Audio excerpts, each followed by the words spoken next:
guys. Welcome to episode number 388 of the Cleveland Moto Podcast. Light them up. And they're off. Yay. So, first things first, we have a guest today. We're going to get to that, but... Here's I'm a that's now. First things first. Here's the Queen Elizabeth.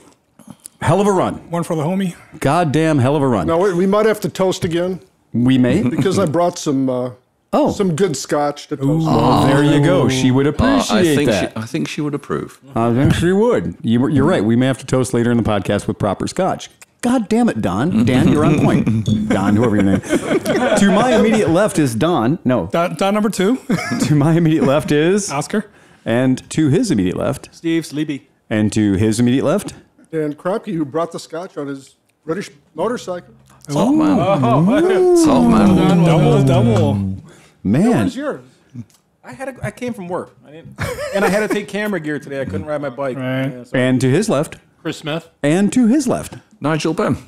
Nigel is our guest tonight. We're going to get into that, why you're here, among other things. Why you're here. We'll have to talk to Mr. and Mrs. Ben to know why you're here. But in lieu of a discussion with your parents, we know you're here. And that's enough.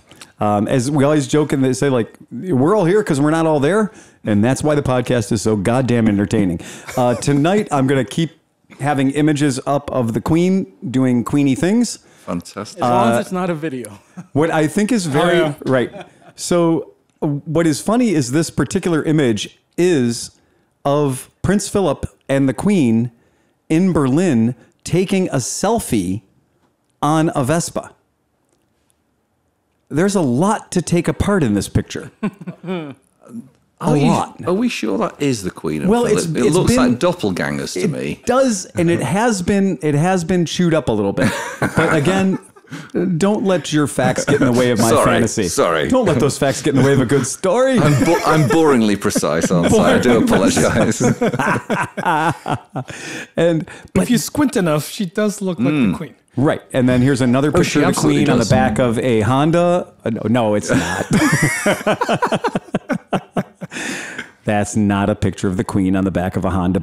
That looks to me like a Honda CB450 Black Bomber, by the way.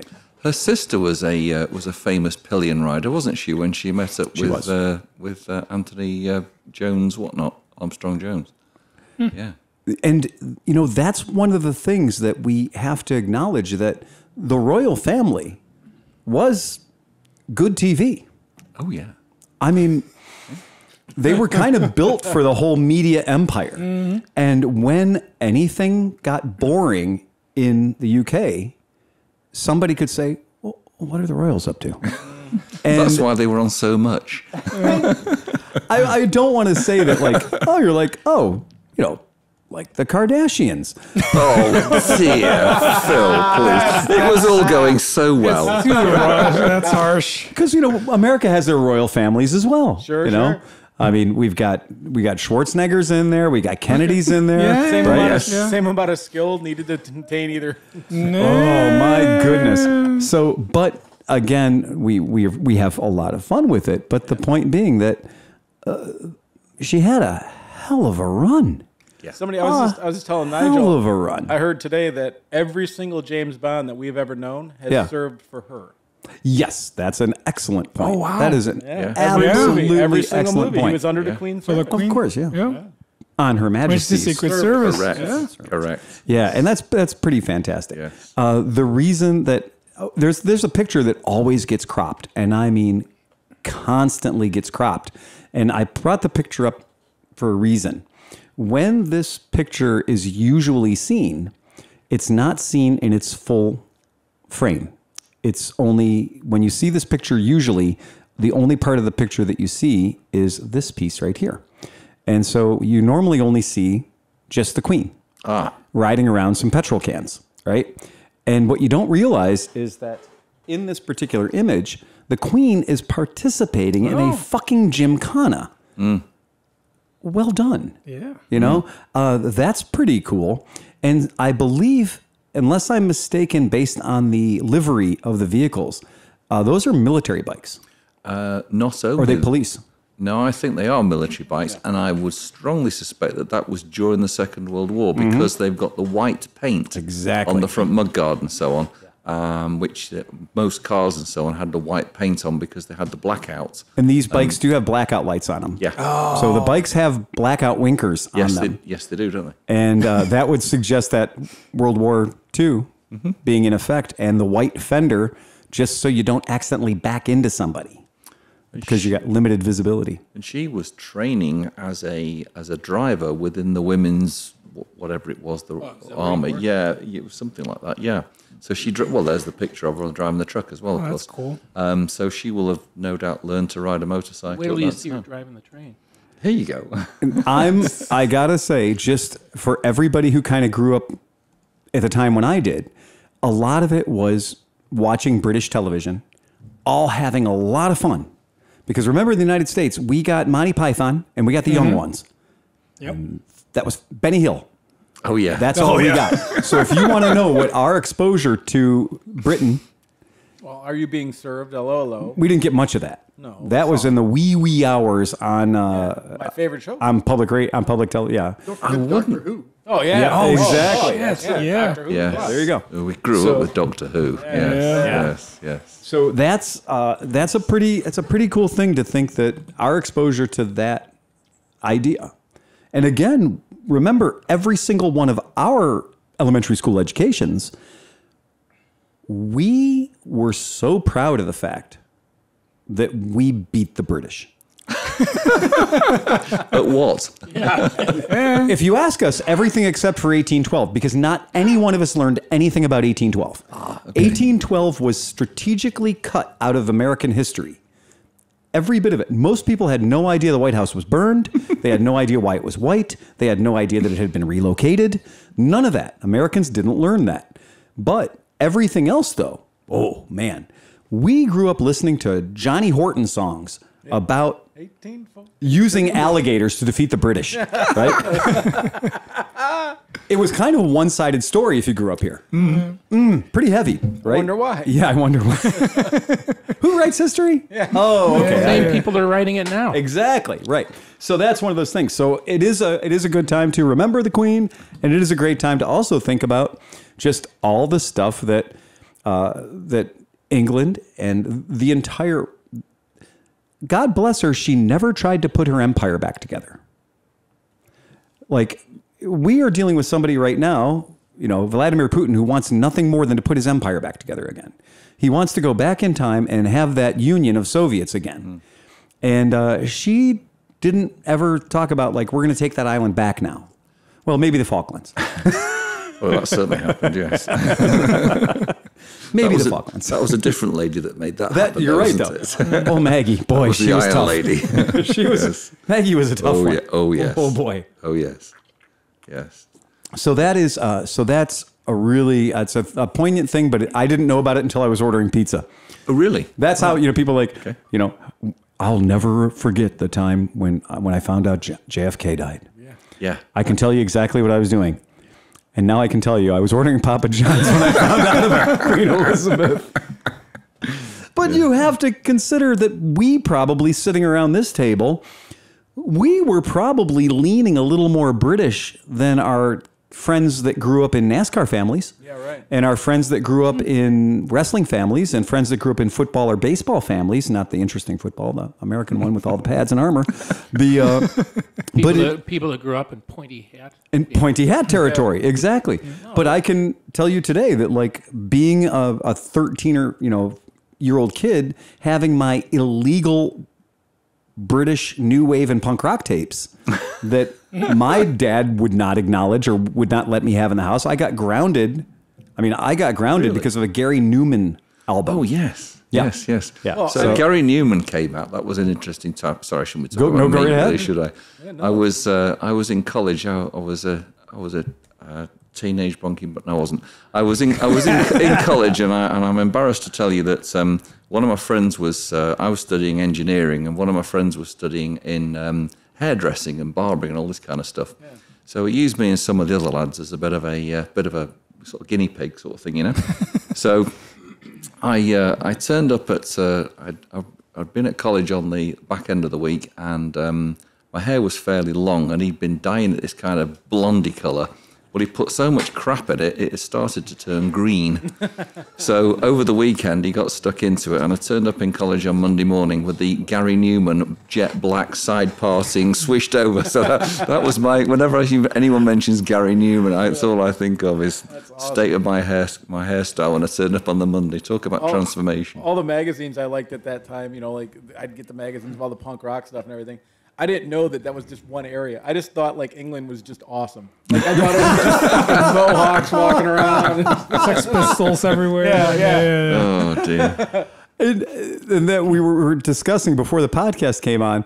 We were talking about, the album The Pleasure Principle, which broke in 1979/1980. Your comment of him considering, he's considering. So I was trying to describe the album cover to these guys. And I was basically trying to say, there's a person with a businessman's haircut, wearing a gray flannel suit, considering a pyramid. And that's what the image is. Contemplating. He's contemplating. You're right. He's contemplating a pyramid. That's exactly what he's doing. With a he's double-breasted. contemplating a pyramid whilst wearing a double-breasted suit. So And it's such a funny thing because when we look at that, now this album got me a light beating and a 2-week grounding. So I got grounded to my house. What? For real. This album, this very album, we had a thing in America called the Columbia Record and Tapes Club. Mm. And so you could pick 8 albums or 8 tracks. And you could get those 8 albums delivered to your house for 1 penny. But if you taped an additional penny to the flyer, you could pick a bonus album. Now, the trick in the fine print was you were agreeing to purchase 3 or 4 more albums over the course of the next year. And whether or not you chose your album in time, they would take the album of the month and send it to you, postage due, right? So if you returned it and said Phil Waters doesn't live here anymore, which most of us did, yes, they would then just bill you for it, right? Because it's not their fault. You didn't take the album you were contractually obliged to take. Now they would send you a little notice, and the notice said, I am acknowledging I'm supposed to be taking an album this month, but I'm going to pass on Bruce Springsteen, Born in the USA. I don't want that album, right? And of course, because we were slackers and we were kids and we were stupid, we always missed that notification, right? We missed it. Parents threw it out. It was junk mail. It was a little postcard. And so you'd get a lot of albums showing up at the house that you didn't want. And you'd be billed for those. That's where they got you. And that's how most of us started life with bad credit. That's what murdered your fucking credit in 1983. And also because they never checked how old you were when you signed up for this stupid thing. Well, it's the new subscribe for 2 weeks. Of course it is. For $1. Right. And then reoccurring. They don't Exactly. Tell you. And that's exactly what it was. And remember, people didn't have credit cards back then. It was like all based on you're going to mail in a check or we're going to slaughter your credit rating forever. Cost me 7 years to get out of the Columbia Records and Tape Club. And that's why I had a 520 credit score. Couldn't buy a house because Columbia Record and Tapes Club. Nice. But anyway, my father saw this album. He saw this album. He didn't listen to the album. He saw the album. And he literally went on a rant about me listening to faggoty ass music. And saw that. And I said, this is pretty lightweight. I mean, this is pretty light duty. If you look at this, this is not Culture Club. This is not, the bands who really were owning it. Iggy Pop, right? Yeah. Oh, yeah. This is not any of that. This is a very, very conservative businessman contemplating a pyramid. That's it. He has a little bit of eyeliner on. He's got a little eyeshadow. You brought the Bronski Beat album home. Oh my God. I'm not. But again, I took a light beating and I took 2 weeks grounded, right? Because of this fucking album. So, and meanwhile, I had all kinds of hidden stuff. And I would stay up until midnight to watch The Young Ones. Oh, yeah. Oh, yes. And I would watch Monty Python and the Holy Grail and Benny Hill because there was an equal likelihood of seeing a boob. Yes. Oh, of course. Yeah. They always put one boob in. Benny Hill 3 or 4, but Monty Python would have one, and it was usually a Terry Gilliam drawing or a piece of art. Right. But so that's it. And again, if you would have asked me when I was 18 years old, I was pretty certain that was the British contribution to society and art. What do you know? Should have played him something by the Pistols. That would have Oh, upset him, wouldn't it? jeez. Yeah. Believe me, there were opportunities. Yeah, but again, that was not a surprise to anybody who knew him. Right? To anyone who knew him, that was completely not a surprise. But that's an really, really funny thing about where Britain was in 1979. Oh yeah. Versus where the United States was in 1979. So it is an interesting thing. So we thank the British constantly for getting us out of our vacuum. I remember when I was a little kid, I was in our junior school. I was the first kid in the school with long hair, and we didn't allow the Beatles and all that kind of stuff. yeah. It was Oh, just and there was whenever we saw TV of America, it was sort of like partway through the Vietnam era and that kind of stuff. And the kids over here always had short crew cuts and stuff. And we were like, that's awful. That's like, we were like getting a bit more free and easy. We found a picture of Nigel in the 80s. There you go. Actually, that's not too different from the old before and after. Perhaps not quite as effeminate as It's that, but not quite as Bowie. Right. Oh, yeah. Bowie. Just not as Bowie. Right. But fair game. I've got a picture of me with those hairstyles, very similar to that. But I'm proud to tell you that I was wearing a really rough military jacket, a motorcycle jacket at the time. Nice. There you go. Yeah. So Nigel's been a customer here because you have made a decision to own Moto Guzzi motorbikes. Right? So that's kind of one of the things that Love Gutsy. I know. And that's one of those. And for people who have that DNA flaw, it is it. And for ages and ages and ages, ever since I've owned a shop, there's always been a good chance that if you come into the shop, whatever it was, whenever it was, 20 some years ago, one of my Guzzis would be parked in the shop. And it never went unnoticed. There's a Guzzi in the shop, you're going to get everything. Now, in the United States, what you get a lot of is, Moto Guzzi, who makes that? Okay, all right, fair enough. Who took that Harley motor and swapped it sideways? That's another one. That's great. Oh, so is that a Honda CX? Why did you just kick the guy in the Fucking balls, man? fighting words there, man. Not nearly that reliable.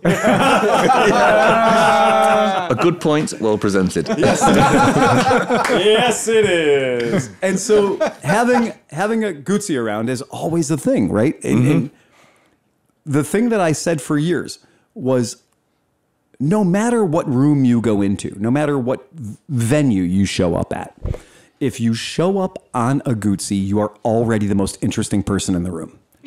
I don't care if there's 375 motorcycles out front.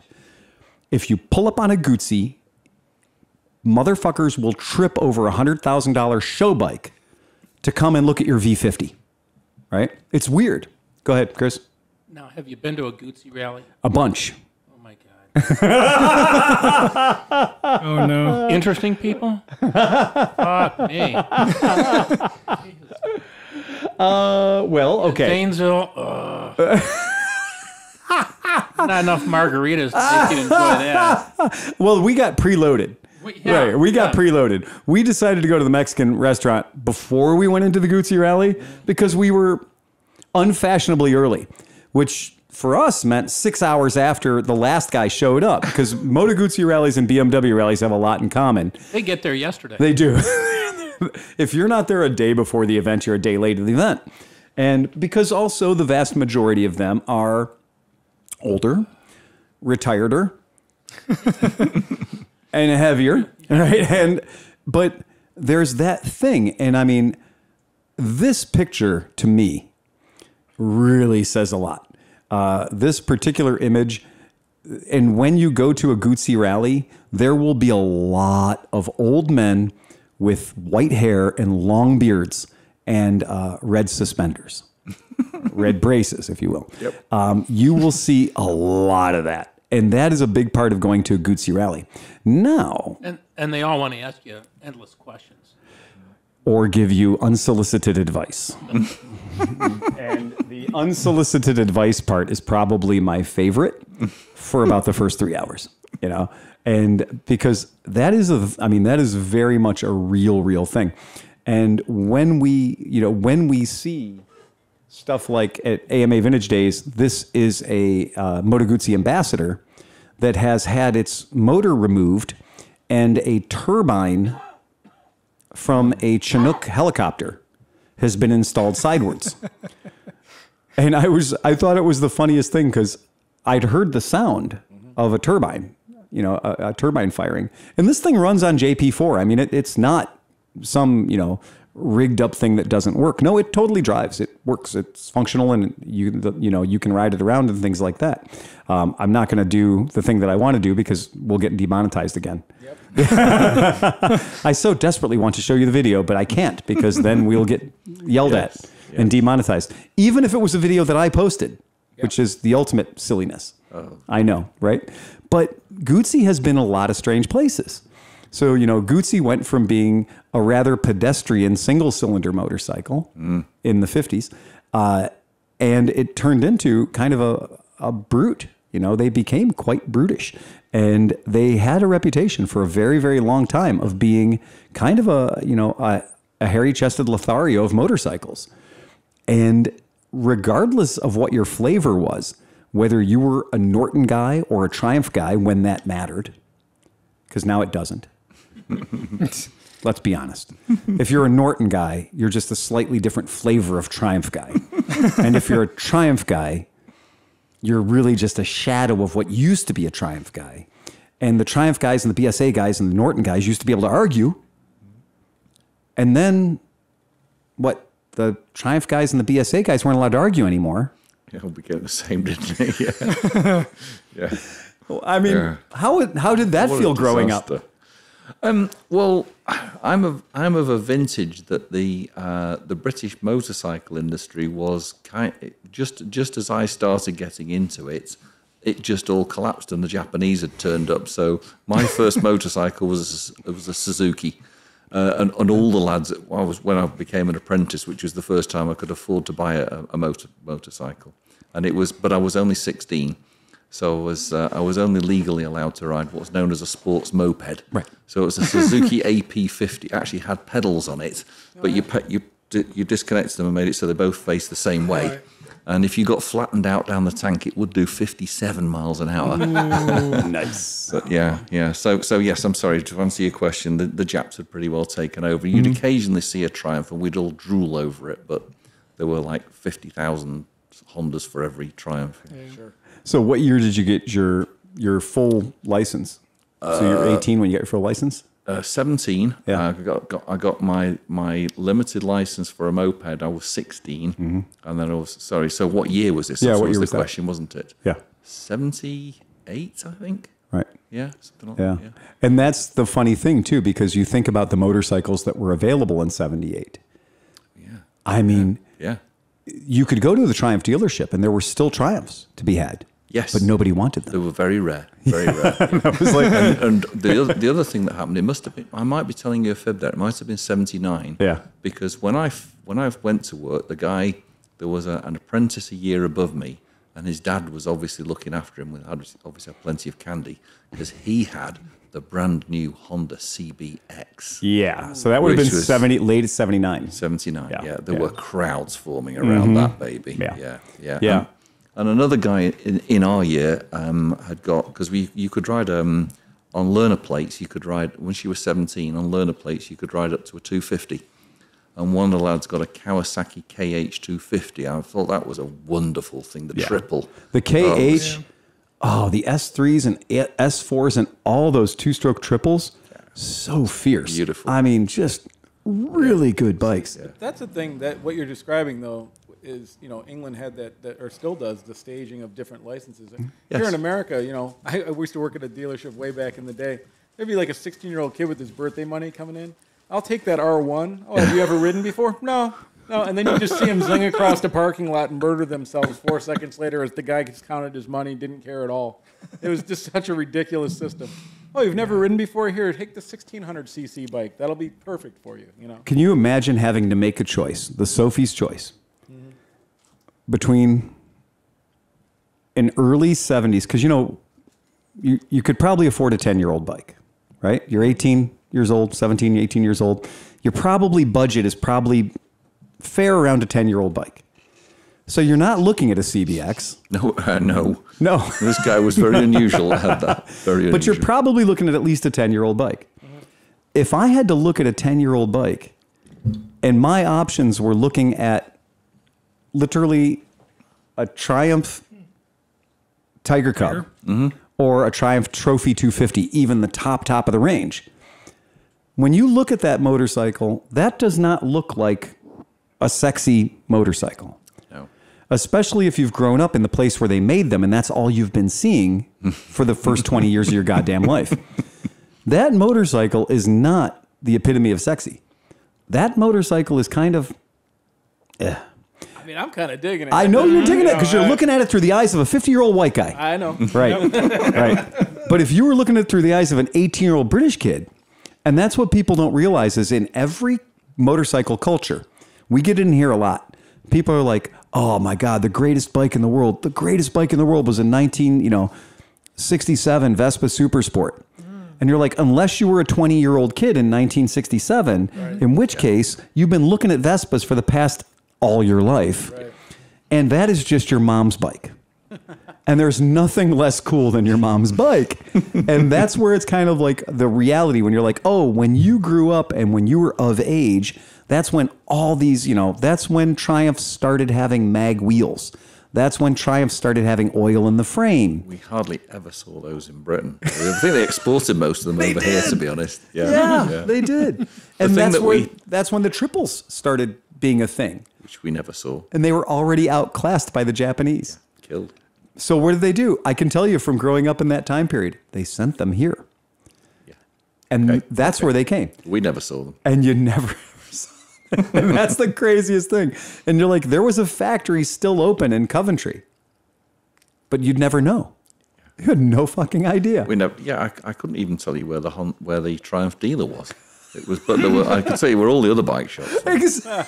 The bikes that the lads all wanted. I mean, I could never afford a new bike, so I had this very second-hand Honda 50, and then when I turned 17, I had a Honda CB 200. Woo woo.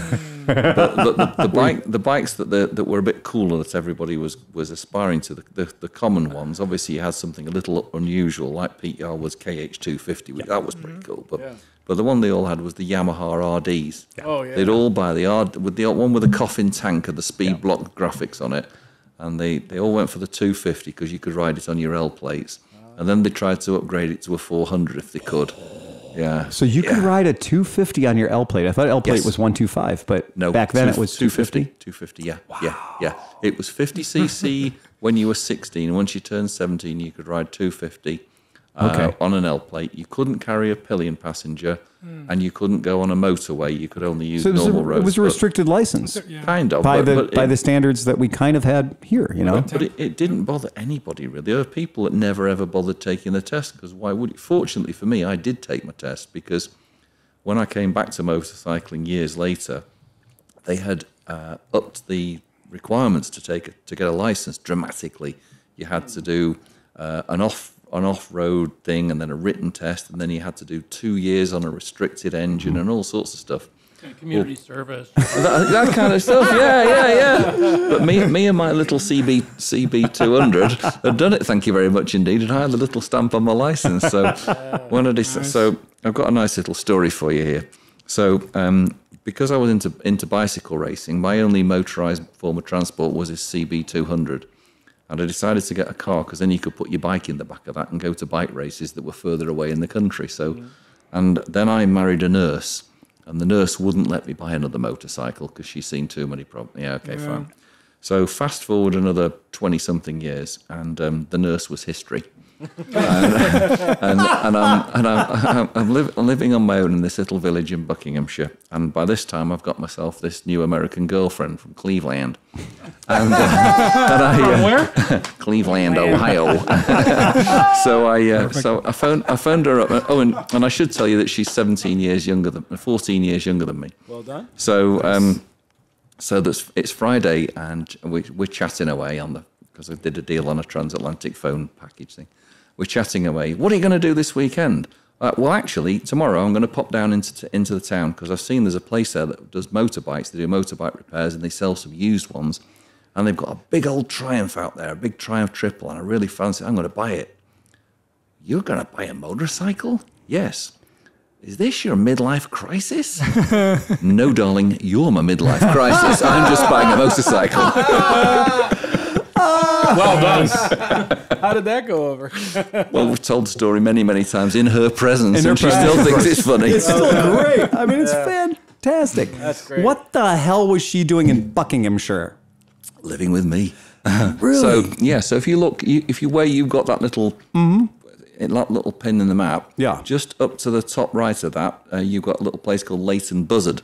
and I lived in No, a... wait. You're No, clearly. seriously, it's there. It's there. You can read it. I can read it from No, here. wait a second. Seriously, it's there. Leighton Buzzard. So I live just outside of there, just to the left. You see, This is one of those towns that they completely make up the names of, like, you know, farthing chipping on Shire. I Right. come from that sort of thing. Leighton Buzzard. So drop your mouse down to the southwest. All There right. you see Over Wing. by Wing, right? That's That's where I the wing lived. of Leighton Buzzard. Wing. That's where I lived in Wing. And believe it or not, there was an Air Force base there during the war as well. Imagine being in the Air Force in a place called Wing. I was going to say. Wings over Wing. Was that the wing of the British Air Force? But we did have a Chinese takeaway that was called Wings, which I thought was whatever. Yeah. What They're did called they wings, serve? wings or there wings, wasn't a What wings, did they, yeah, what did they serve? wings. Wings. And other things. That is hilarious. That's where I lived And- when I was the last 10 years in England, probably. And just to fully hobbit this thing right out, you're from Manchester. the county Shire. No. Wasn't- No. okay. I'm from Manchester. I thought that I'm- Buckinghamshire was in Shire County. I know. I just figured. I thought. Forgive him. Every It's county- okay. I tried. I thought most counties are something Shire. Shire. Okay. All right. Or Shire, as Well, we I, would call it. sure is a. I'm actually from Cheshire. Well, yes. It's Which a is very just- little in front of the shirt. And Cheshire's just it's the county to the south of Manchester. So I'm like from South Manchester. I'm a northerner basically. Right. But then I moved down south. I got a job in London. And We know where that is. yeah. United or City? United, of course. When I lived in Manchester for about, 15 or something years, once I gave up cycle racing, I started going to the games. Mm-hmm. And I quickly got to the stage that I used to organise my diary around the United fixture list. There was a famous story when I'd been doing some work down in Worcester, which was a good way away.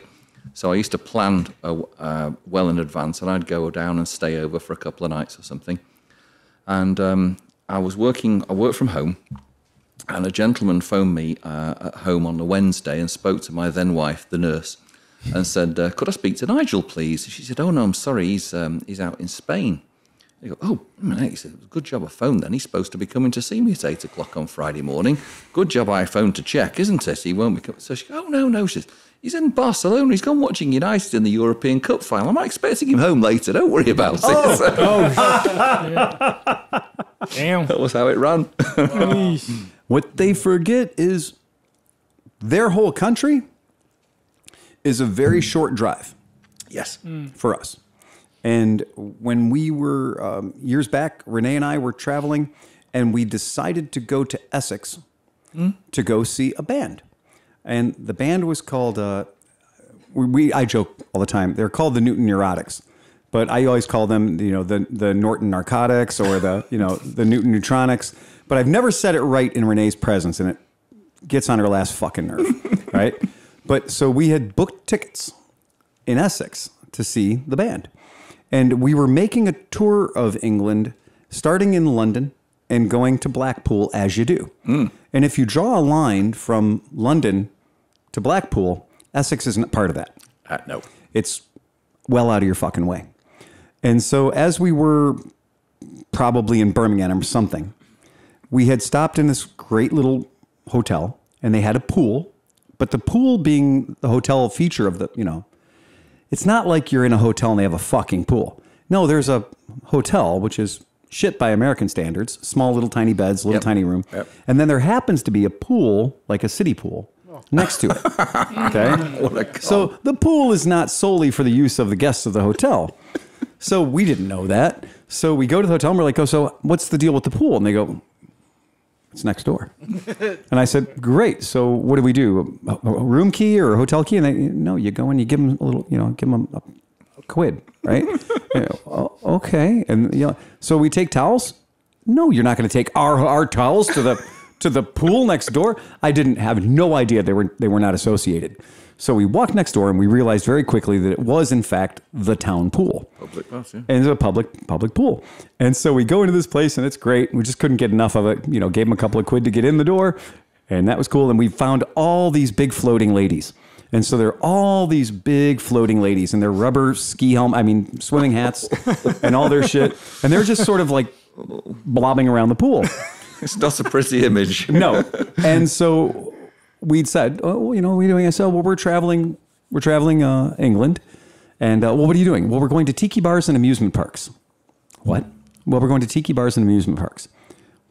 Well, where? I said, well, we did 3 or 4 of them in London and South London. And then we're working our way up to Blackpool. I said, but tomorrow night, we're going to Essex, or tonight rather, we're going to Essex to see a band that we like.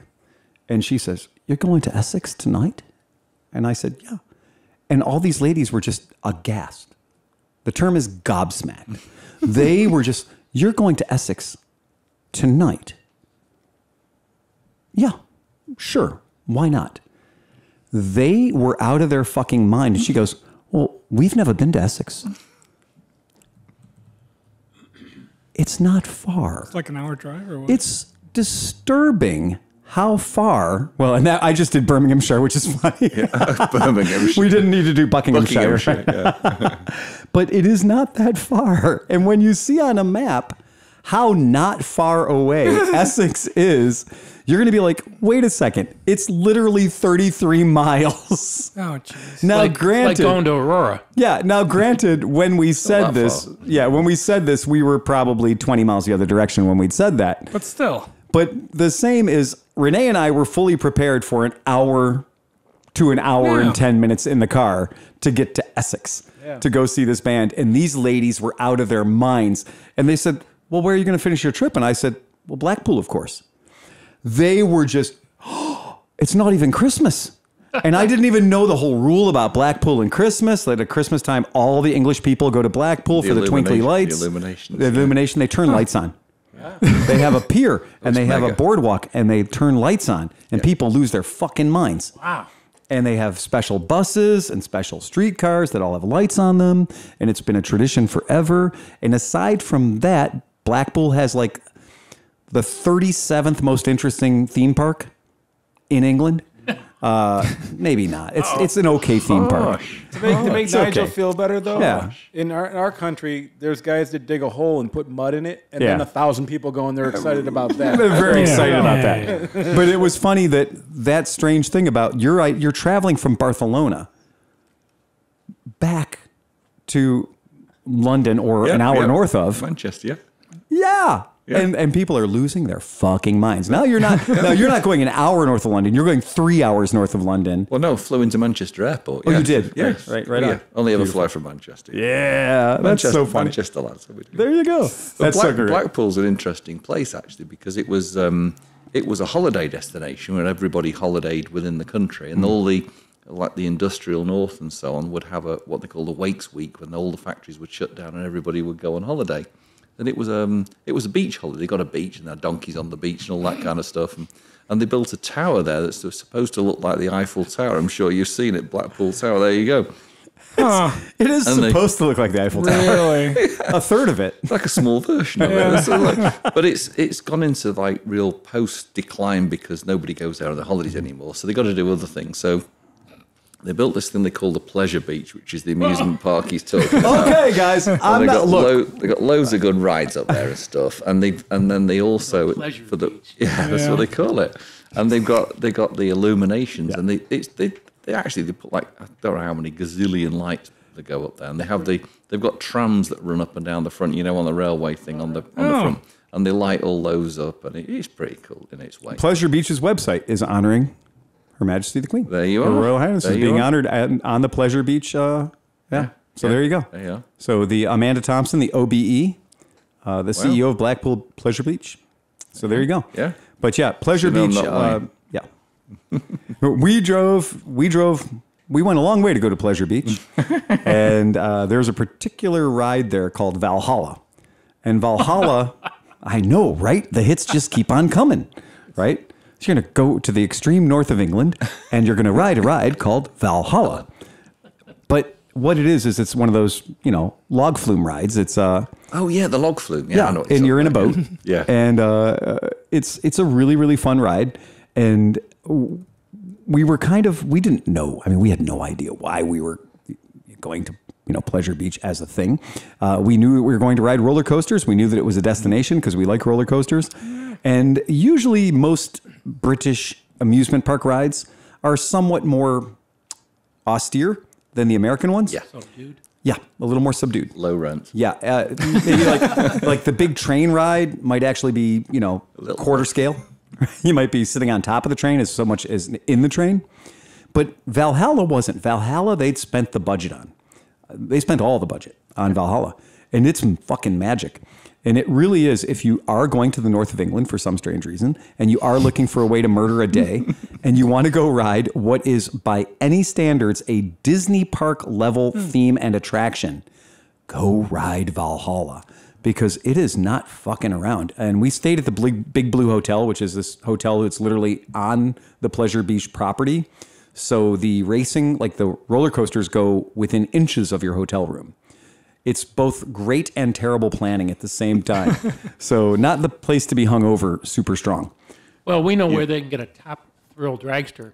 Yeah, for Real cheap. cheap. Yeah, you can get a Top Thrill dragster super cheap. So it is a funny thing, but on our adventures of going to Blackpool, I went to the Doctor Who-seum, not the Doctor Who Museum, the Doctor Who-seum. Okay. Because you have to say it right. And I walked into the front room with a gift shop, as you will, and I'm going through, and there's a 14-year-old spotty kid in the cubicle selling passes or tickets. And I go in, and I'm dressed like I dress, either somewhat military looking or somewhat motorcycle looking. This was probably the heat of August, so probably figure 42 and rainy. Yeah, that's about right. About right. And so I go in and I'm looking around at all the stuff we don't get here, all the little merchandise items that we don't get. And I'm Thankfully. spending my time looking around. And I eventually go up to the little kiosk and I'd like to get a pass for the museum. And the kid looks at me and he goes, "You're not going to wait for your kids to show up." He said that in British, but it was funny. But I said, "No," I said, it's just me. And he goes, "You're American." And he said, "The only adults that go to this museum, I in Blackpool, Doctor Who-seum, are the only adults that he ever sees unaccompanied by a minor are Americans." And I went, "Fucking guilty as charged. Just give me the fucking ticket. Shut up." I almost bought before I bought the house I'm in right now. We were looking. Yeah. I almost bought a house because they had at the end of the driveway like the kid waiting for the bus thing. Yeah. But it was a TARDIS. But it was a TARDIS. And I was like, I have to have this. Yeah. Like, this has Nice. to be in my Nice. life. Yeah. Nice. Two Doctor Who fans. There's a thing where it's like, we understand very few people are Doctor Who fans today who were also Doctor Who fans 30 years ago. When it first started. Right? There's very few people that made it through all 13, depending on how you count them, doctors. And I didn't. And have I to didn't confess. either, right? So there's a point where I checked out. And everybody has a point where they checked out. Yeah. And it is very funny when you talk to other people. Some people checked out and they're like, "Yeah, at that point it just became less interesting for me." And other people will be like, "Eccleston is dead to me." Or like they'll have some phrase that is just like, "Fuck David Tennant," right? And then other people, meanwhile, are slashing their wrists and bleeding out for the guy, right? But it is a very funny thing that in that Doctor Who world, I've yet to find anybody who's just like, "Give me them all. Like, I'll take the current, I'll take them all." I mean, there's different. It's a whole other fucking There's podcast. different levels. There's different levels of like though. Like I have more of an Affinity. for the older guys. For Baker. For obviously Baker. I never made it past Tom Baker. That was Baker. the last But one. Baker is usually the one where He's you the can best. He's you can definitely draw the the line because most Americans did get to experience Baker. But I shed a In tear all when of his David glory. Tennant, John- when he switched and he died as the doctor, I was crying a tear. You don't understand. People John- that listen to this podcast, if they are of the motor scooter persuasion, Oh yeah. if they came into this podcast through Vespas and Lambrettas and things like that, they have a very strong opinion about Doctor Who. Oh, really? Yeah. The mods thing, like all the baggage that came yeah. in with the mods culture, brought Doctor Who culture in with it. Because a lot of people that we have in the States are Anglophiles to the point where it's embarrassing to British people. The term cultural appropriation is not strong enough. Because these guys show up and they'll have like their bike will be like not a Union Jack, but all of the Union flags. It will be all of it. It's redonkulous how crazy over the top it'll be. And to the point where it is a caricature. And so that our friends who are British, our friends who are English, our friends who are Scottish, our friends who are Irish, they'll look at that and they'll be like, wow. Not the Nobody. Well, fuck yeah. Nobody. Bloody English, isn't it? Fuck that. In one of my P200s, I couldn't add another checker or target. Yes. I don't think there was True. I was going to out him. I was just waiting to out him. He outed himself. He's like, this is better than where Phil's going. I'm just going to throw myself on this grenade now because he knew I was ramping up to smoking. I felt it coming. Well, if I might, I'm going to take us back full circle then, because we were talking about me and my little Honda CB200. Yeah. And when, in those days, the Who film Quadrophenia came out. Oh, yeah. shit. Yeah. And there was a there's your old speed blocked RD. Yeah, so all the mods were like coming out the woodwork all over. That became a big thing. And you were either going to become a biker or you were going to become a mod. Yep. But because it's in Britain, of course, there always has to be violence involved, doesn't there? Yeah. And it was like, man, and you literally, I remember my pal riding down the road on his Yamaha RD, and he looked in his mirror, and there was a huge pile of mods piling up behind him, and they all had like 250, I think maybe like a 300 scooter. There were some quick scooters anyway. And In that era, the Vespa P200 and the Lambretta TV200, so the Rally 200, the Super Sport 180, and the P200 all would have been, available up until about 1981, right? Right. The P200 carried on forever. And the Lambretta, there still would have been some Lambretta TV 200s and SX 200s roaming around in the 80s. There were some quick, And they're proper quick ones. bikes. Yeah. They're going to go 70 miles an hour. They were gonna. Me and my little Honda CB200 and my mate on his Yamaha RD, and he only had the 125. Oh, yeah. We were gonna get. So You were going to get Yeah. smoked. Yeah, so he's yeah. looking in his mirrors and he see all these guys in their fishtail parkers and Oh, yeah. chrome helmets bearing down. He was like, "Oh shit!" So your only chance was to go hurtling around a few corners very, very quickly Yes. and hope that they didn't make it.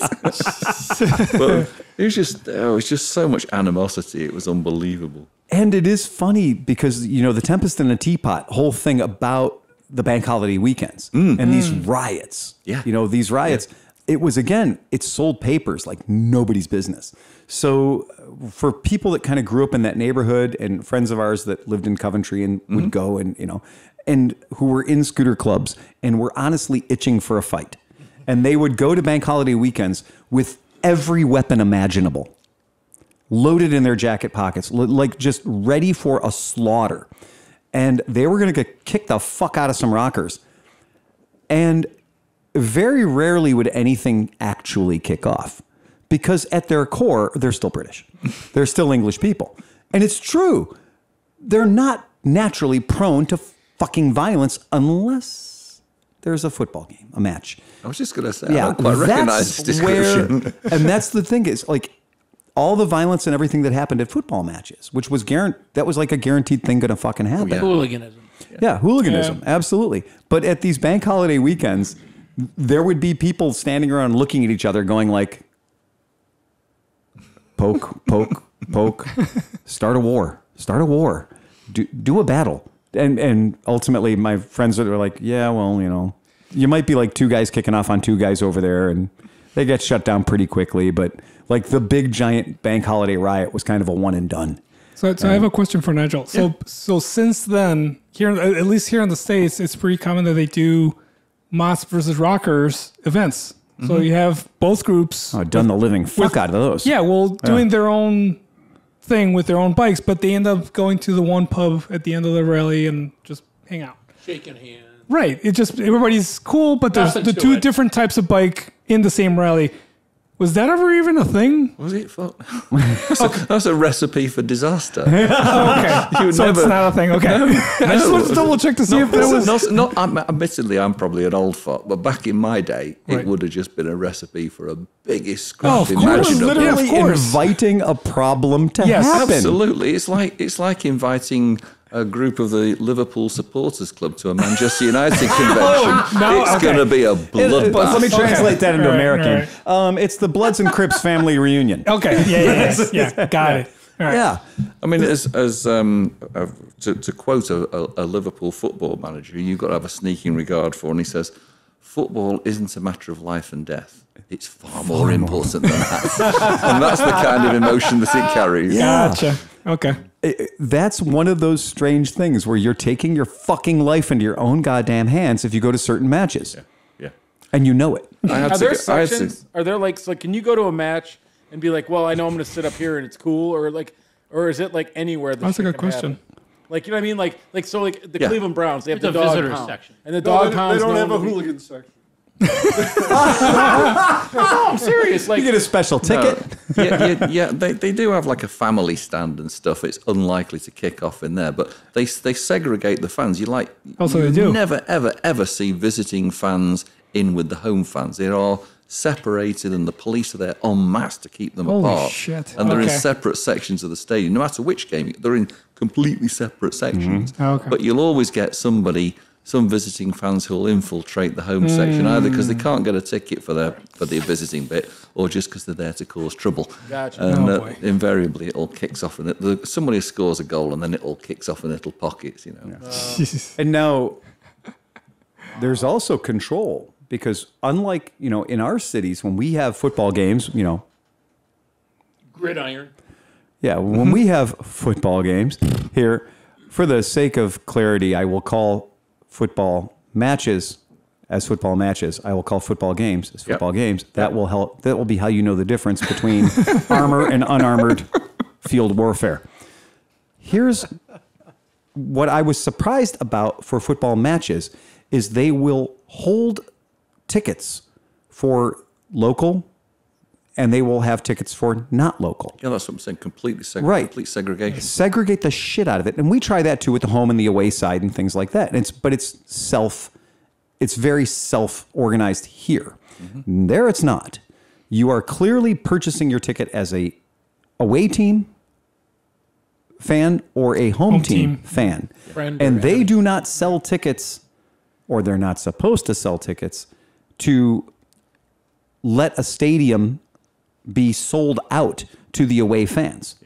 Because, and that's where there's been problems with that in the past, is at certain highly contested matches, away team fans would strategically buy up all the tickets to give themselves numerical superiority in the field of battle. And those are what they call bloodbaths.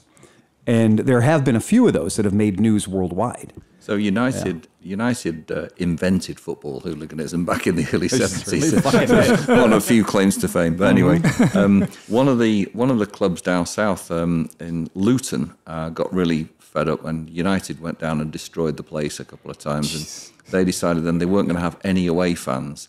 Well, to us, it was really important to go to all the away games. We had this thing called the attendance competition, which is this, you had to do Southampton away on a Wednesday evening to have a slightest chance of winning the attendance competition.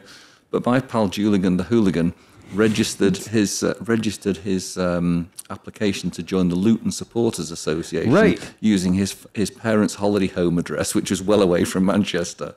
So he only wanted it for one game of the season, so he could get into the game at Luton. Wow. That's hardcore. And there's Vinnie Jones, the Vinnie famous Jones, Vinnie Jones. is probably one of my favorite examples of somebody who is the icon of football hooliganism. And there, in that picture, just above where your mouse is one of the greatest players of all time. Absolutely. That is the great Eric Cantona. Yeah. He was proper aggro when he needed to be, but he was also a very, very, very gifted footballer. He was playing for the in France, and he was only quite a youngster, and there was a lot of aggro during the game, and then afterwards he was walking away, and something happened, and his manager saw him, and he walked off down this sort of alleyway, and 3 of the opposing fans walked after him. Opposing players followed him down there to try and sort him out. And by the time the manager could get there, these 3 players were running away from him. Jeez. He's a real hard man, but he was a fabulous player. Yeah. And that's kind of like the American take on something versus reality. Is everybody here would be like, wow, Vinny Jones, holy shit, fucking monster, right? No, he routinely got his ass handed to him. Routinely. He was not what, in hockey, we have these goons. In hockey, there are goons, and goons are guys that you're just like, not the best player. But he's going to take some teeth. He's not there for his skill. Right? Right. Just putting on taping on the foil, coach. Taping on the foil. And so that was the funny thing about like the American perspective is you see Vinny Jones and you're like, oh, this guy's clearly a monster. No, he got thrown away. He got thrown around. And that's, I do think it's funny that people don't realize how violent that sport is. And comparing it to American football, which is regulated on very, very short spurts of energy. It's very short time windows here and there, and there's times out if you get too scared. There's all kinds of things they can do. They have all kinds of different people they can put out when you get too tired. And you're wearing 37 shades of carbon Kevlar fiber and everything else. And most of the people that are playing football, like they're maybe 180 pounds, 100, whatever. Yeah, because you got to run for 2 fucking hours, man. They got you see Lyle Alzado running for 2.5 fucking hours. So then you got our football guy. They just get this lump of a human that just sits there and stops half the team from coming through. Like that's his job. Yeah. What's your job? Go to Wingstop and then be immovable. That's it. Yeah.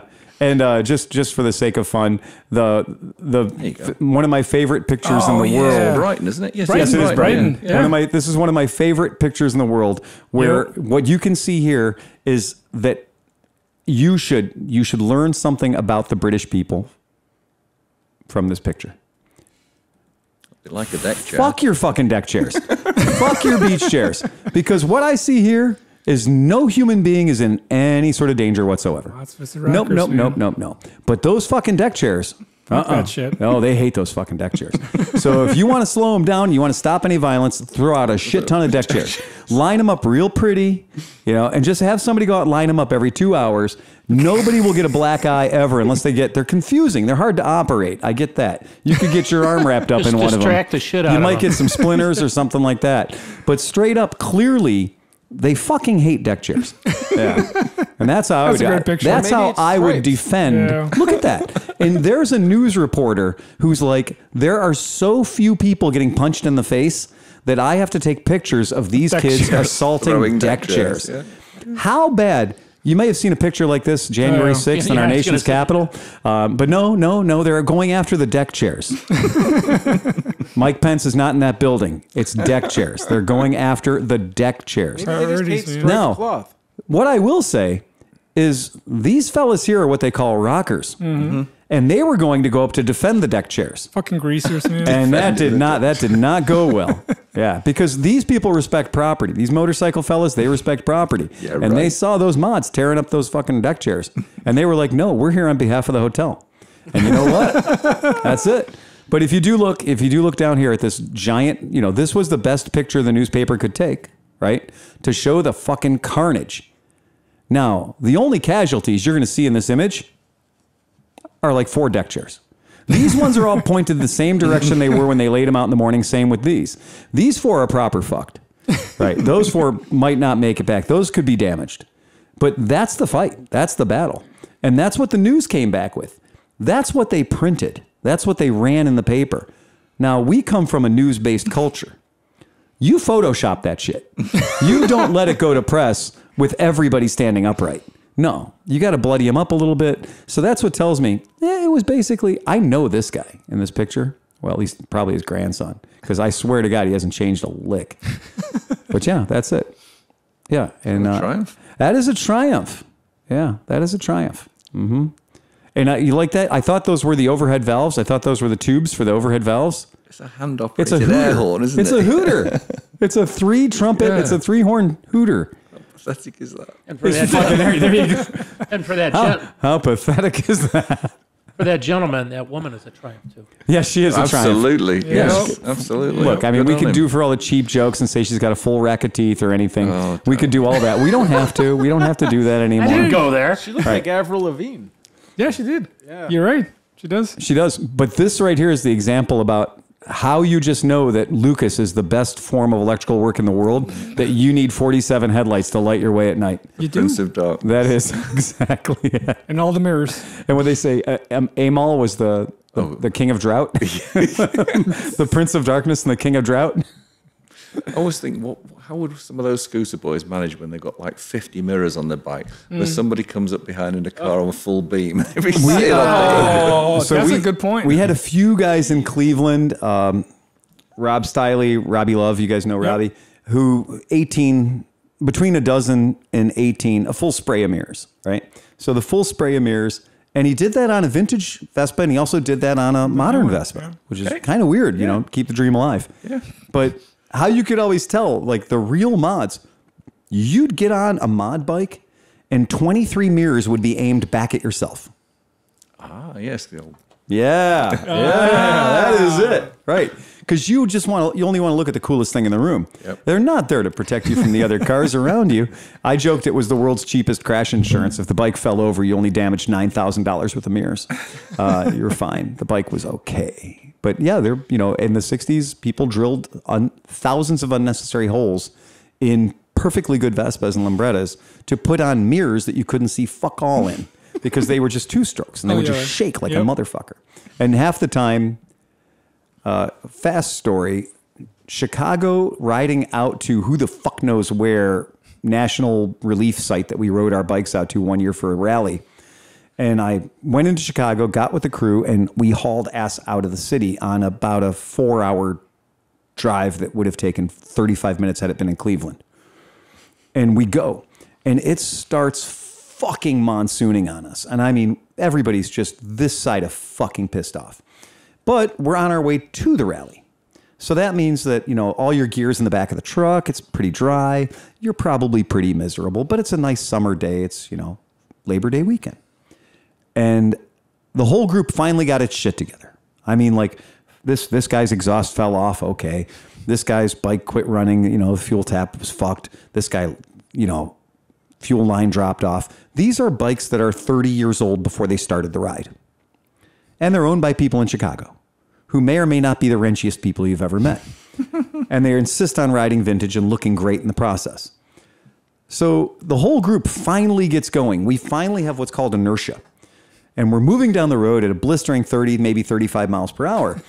And the rain is coming down, and everybody's generally just head down, we're going to go. And the second bike in the row just locks the brakes and goes sliding off the road, panic stop. And everybody, of course, we travel in a group. So now the 20 bikes behind him all got to do what? We all got to stop and back him up, see what's going on. So we pull over, parks the bike, puts it up on center stand, jumps off and goes running back. One of his mirrors fell off. I say one of his mirrors. There were at least a dozen. Yeah. But he literally stopped the wagon train to go back for ein Mirror. And we never hated him so bad. We never hated anyone so bad. Yeah. And that was one of the things. I'd be like, Alfredo, man, you just can't stop 25 people to go back for a fucking mirror. And he's like, well, they're expensive, man. And I'm like, oh, fucking damn. Nobody liked him after that. So we thought it would be, I thought it would be fun tonight. So how many times have you been to the Isle of Man on a motorbike? Because I know you rode bicycles, push bikes around there, right? I've ridden my bicycle to the Isle of Man and raced on it 3 times. Which is fucking... That's crazy. That's just It was mega. How many times did you ride your bicycle over the Isle of Man? Not even a 16th of Negative a fucking, one. Yeah, -1. He hated that bicycle from the second we got there and got mountain bikes.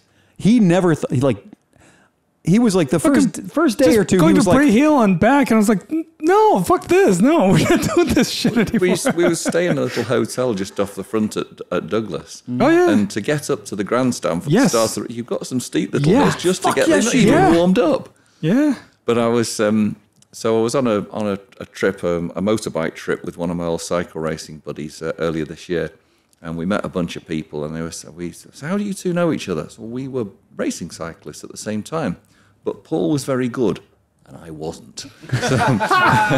So my excuse is I suffered from exertional asthma, but I was really rubbish. And just indulge me with a quick TT course bicycle story. please do. So That's what we're here for. we had this thing in our we were in the Cheshire Roads Club, and some of the fast lads started driving around with these stickers in the back of the cars, and they put like Cheshire Roads A Team, and we thought this was a bit snooty, really. This was a bit in for a dig. So my mate started the Cheshire Roads Team Z. Yes. We were the cool cats. Anyway, there was one lad who actually went on to be much better than anybody else, good pal of ours, who was in Team Z. And he went to become a professional in the continent eventually. So anyway, we Team Z'd the Isle of Man big style, because on the last Friday, they have 3 races on the TT course. They have the 3-lapper Manx International, which is for like the very, very top guys. They have the Viking Trophy, which is a 2-lapper, and they have the Man in Veg, which is 1 lap, which is for all the crap riders, which included me. So this particular time, it was wet, which always makes it nice. Yeah. And there were in the UK, you're only allowed a maximum field of 40 riders on the open road. It's just legislation. Well, there were 173 riders on this because it's closed road, of course, on the Oh, yeah, TT it is, circuit. yeah. So we set off, and it was all going quite nicely in a huge group. I was about halfway down, and because I'm very tall and all my height's in my legs, I could see down a bunch of riders very well. Well, we were going down a long, gradual descent past the Highlander pub, which I don't think's there anymore, and it was wet, as I say, and you could hear this whir of freewheels and whatever. There was spray everywhere. You're coming Yeah. down off the mountain. No, this was before. This was coming out. We'd gone out of Douglas, and we Yeah. were going out towards. Bollock. Yeah, well before. Yeah. Anyway, we're going down this drop, and I saw this hole appear in the bunch. Oh, shoot. So I was the first. You're Braden Bridge. I was the first row that stopped, because all the rest just went down like 9 pins.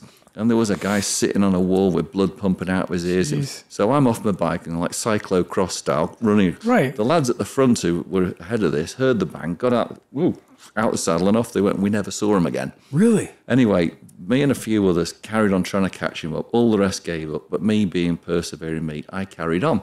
Ended up I was on my own.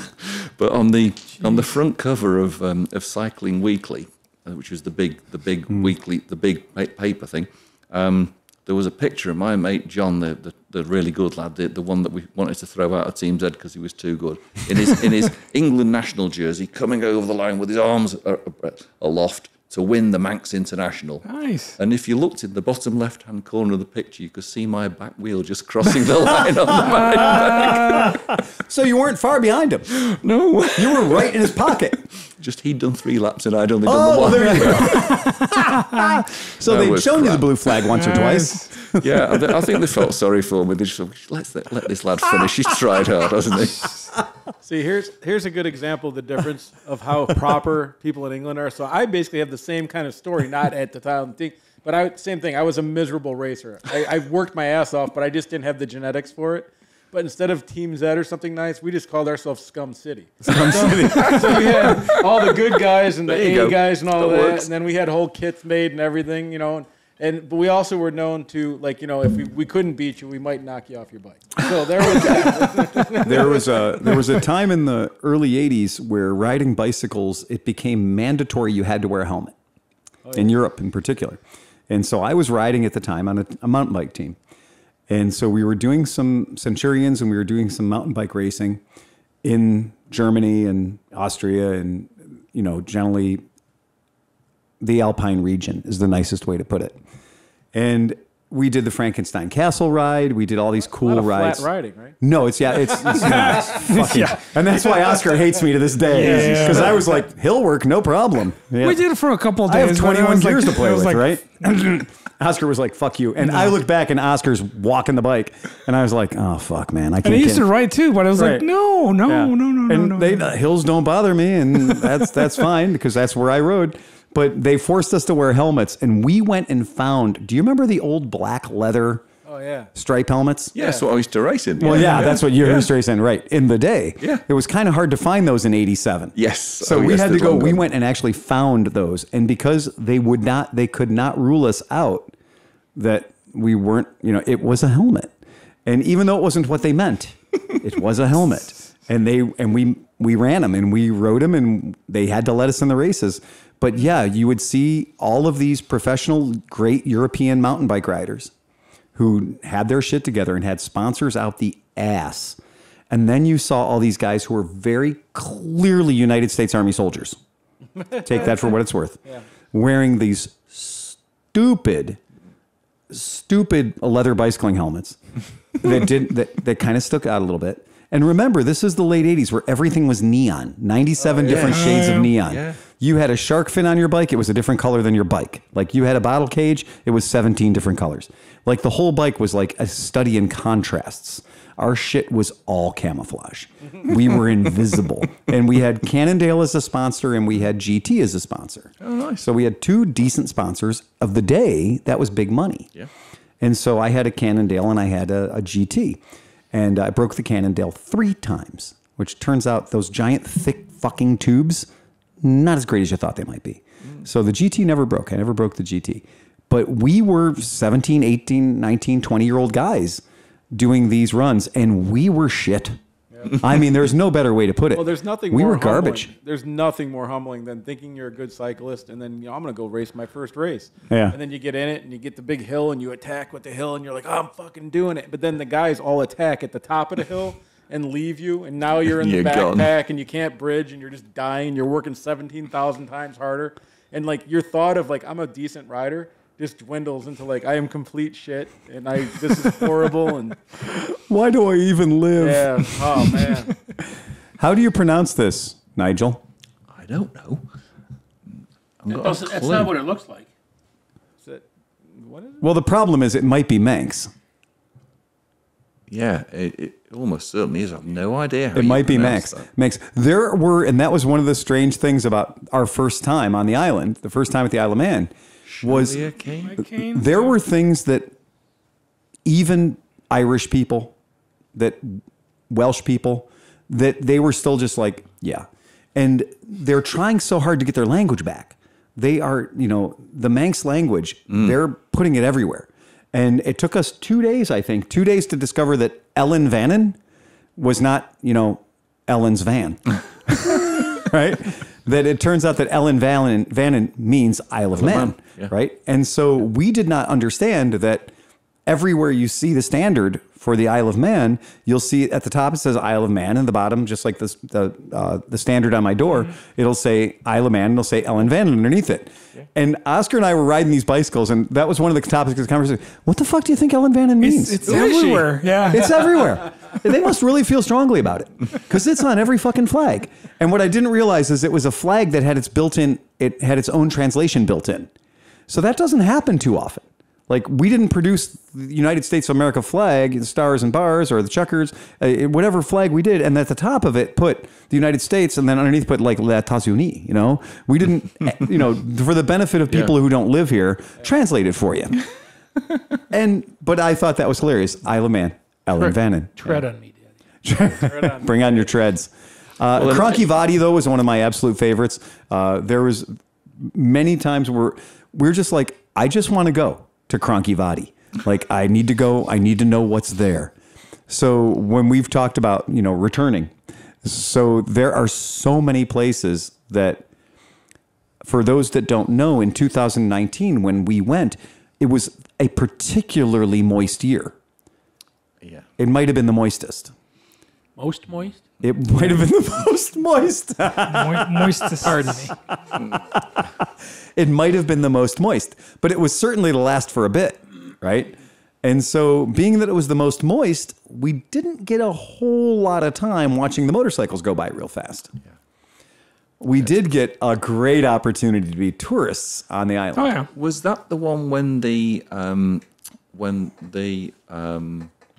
extended it onto the Saturday? They did. Yeah. Yes. The first time they'd done that, wasn't it? The race schedule was a bit confusing. Yeah. Because race schedules at the Isle of Man have a lot to do with practice is important until we're running out of days for actual racing, in which case practice becomes far less important. So you're saying you haven't practiced. That's okay. Go for it. And this is a place that isn't fucking forgiving. No. So to have a place that isn't fucking forgiving and then saying, oh, by the way, your normal 3 laps of practice you might get in 3 different weather conditions, maybe, is now down to 1 lap. And we're going to call that your practice. And then it's game on, motherfucker. Some people didn't get a practice. It's suicidal, isn't it? It Yeah. really is. I remember the first time I saw an onboard camera, like Yeah. many years ago. I thought it was sped up. I'm like, somebody's playing this video at like 400% or something. Yeah, it's no, mental. No, it's not. It is so fucking I love when they scary. show them jumping and landing in a turn.